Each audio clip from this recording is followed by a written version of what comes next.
And today talking about a very gentle, affectionate companion, one with those famous tuxedo-like markings. We're talking about the Boston Bull Terrier. They have the nickname what is the nickname? America's Gentleman. America's Gentleman, but today's America's Gentleman, this is a gal, this is Tammy. We got a lady, this is Tammy, owned by my friend Miss Hickson. Tam, show him your head, show him your face. Sit up for a second? Yeah. She was so comfortable. She's 5? She's 5 years old, and this is, I call them roundheads. they're so funny. They're very affectionate. America's first breed that was truly American, that was bred here. Bred from? These guys were bred from an old type of terrier with French bulldogs. To get that characteristic round face and snout. No wrinkles, not as many wrinkles as like an English bull, and smaller but a compact, muscular body. Real affectionate, a good family dog. She's about average size for a female bull terrier, a Boston bull.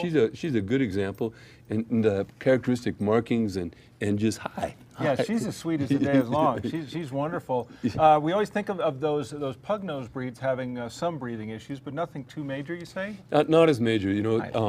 I know. A lot are born cesarean section. Right. So a lot, we do a lot of C-sections on them. Some allergies, some orthopedic problems with their knees, with like an athletic body like that and this big barrel chest and these little pins that they run on. So we do get some knee problems, allergies, some cancer. But boy, I mean, they are a wonderful breed. They really are. When you talk about matching them up, it seems like they would fit in a lot of different places. Not like, there's some breeds that need a lot of room to run or need a lot of attention, or some need just a little space. But this is like one size fits all. Well, this is a good urban dog. This is a good dog for the city. This is a good dog for families.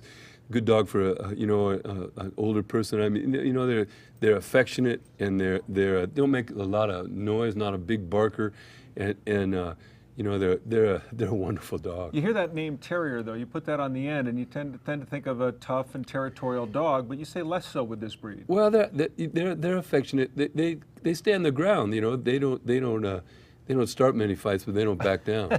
They're always ready to finish them, right? Right, sweetie? And she's getting white on the face like me. I want to ask you a little bit about the changing seasons for our animals this time of year. Obviously, it's still very warm, but we're starting to go into fall. And any concerns that you see as far as our dogs and cats this time of year that you need to be aware of? Well, the weather can change so quickly. 37 degrees this morning. Yeah. So, I mean, we're going to get to the point that water dishes outside are going to freeze. Right. Food, for dogs and cats. So I think food, let's get it indoors. Let's start paying attention, about winterizing them and getting them ready for the winter time. Getting out of the wind, the wind in Boulder last night. So I think, we have to pay attention to, outside and letting them outside. It's not going to be 80 degrees forever here. Taking full advantage of all this warm weather. I know you do a lot of outside work as well. Everything ranging from tagging snakes to looking at migration of other animals. Has this late warm weather changed things at all for some of these critters? Well, they adjust pretty well from year to year. And I think overall there's been I'm going to have some good footage in a few weeks of some polar bears that are tagging the bears, and there's some big changes with the amount of ice. But our bears, we've been talking so much about bears in the metro area, and of course we've encroached closer to what was once wildlife. But as a lot of people say, this summer has been the summer that the bears have had to come forage for food because of the weather. Are they coming closer to us as well as us encroaching on them? Well, so much of it is us putting a $3 million home in a place where for 200,000 years was a bear's backyard. So I think that we have to, and the other thing is, can people be hip at all and not leave garbage cans out there, in areas where we know that there's bears, and then they learn, they learn that, wow, it's easier to do this than to find my own food. So I think I think I'm hopeful and confident and optimistic that people can live sensibly with animals. Alongside.